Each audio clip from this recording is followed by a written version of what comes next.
Old stove. It's a Colonial New Air, and we're gonna take it apart and refinish it. Look inside here, see what kind of shape it's in. Not too bad. So let's work on it. See what we can do with it. A little pit and rust it down here. This stove outside, and I'm gonna clean the rust off here. This paint here is a ceramic paint, and what I want to do with this paint is just take an abrasive wheel. This is called a quick strip wheel, and go over it and get it rough so it catches that new coat of paint.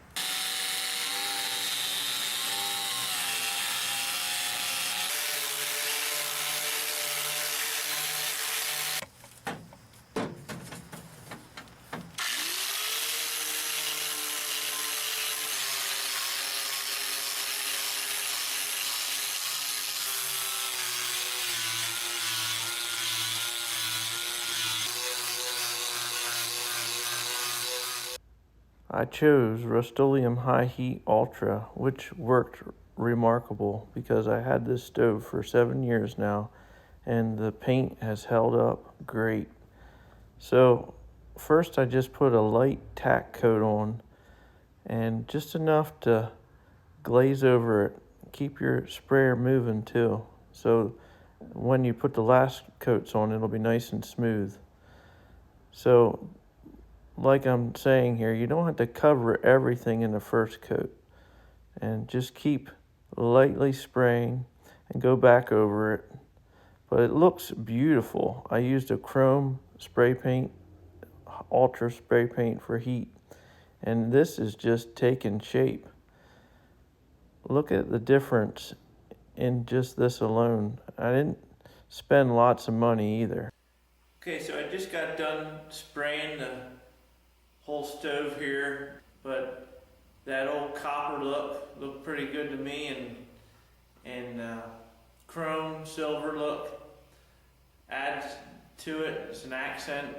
Now I took it all apart, and I had to paint some things on the top, but now I'm painting all the black top, the lids, all the components that go with it, and all I used was this brush, tapered 2.5-inch brush, something that you can get in and make nice distinct lines where you need to.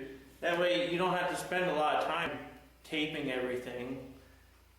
And all I used was this Rust-Oleum High Heat. Okay, there's the lids, and you just take your brush and your roller and go around them and finish them real nice. And here's the stove, and you can see how just using the brush and a roller, how nice and smooth that surface is.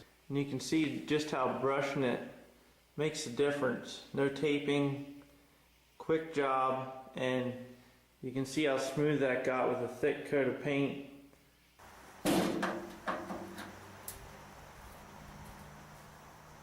Take this bread box lid off.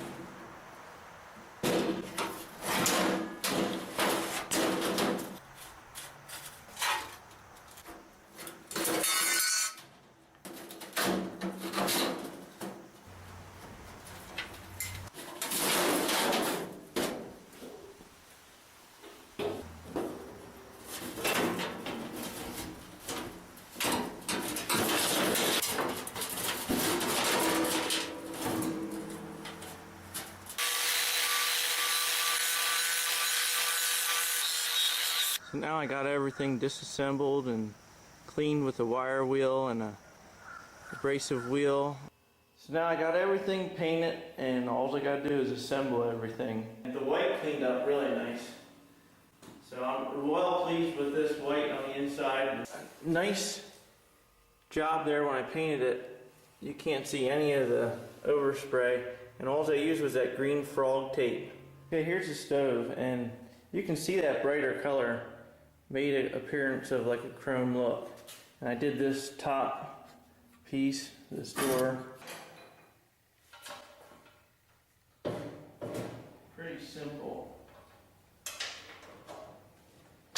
Pins just slide right in. Well, that looks pretty good. Put this other door on so you can see the whole picture. Alright, we got the stove all done. It's about 7 hours of work refinishing it and taking it apart. And I gotta put the pipe in yet and hook it up. Okay, here's this bread box. And it opens just as smooth as it did before. Now you have a nice clean area to put your food in. Nothing old and rusty about it. Okay, here's the completed stove. And you can see that chrome high heat paint, the Rust-Oleum paint, really did a good job at coating and just bringing back that original look.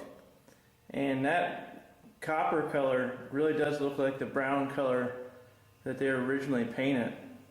I've seen a lot of older stoves, imperial stoves, that were just like this color. So I'm really happy with it. Really impressed. So here we are 7 years later, and from what I use it and the dampness when it's not used, it's held up remarkable. So I think it's a pretty good project.